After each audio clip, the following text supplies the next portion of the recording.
تانلے والا کے نوائی علاقہ موظف گڑھ فتح شاہ فرید پور شریف سے،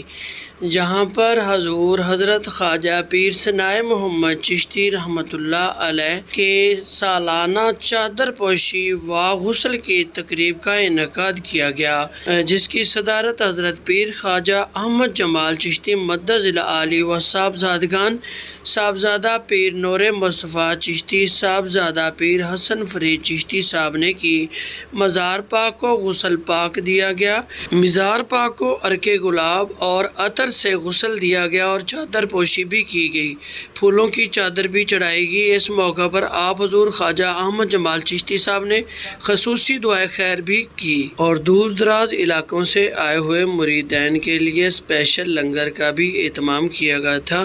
وہاں پہ حضرت امام حسین علیہ السلام اور کربلا کی قربانیوں کا بھی ذکر کیا گیا، جس میں فرمایا کہ حضرت امام حسین علیہ السلام کا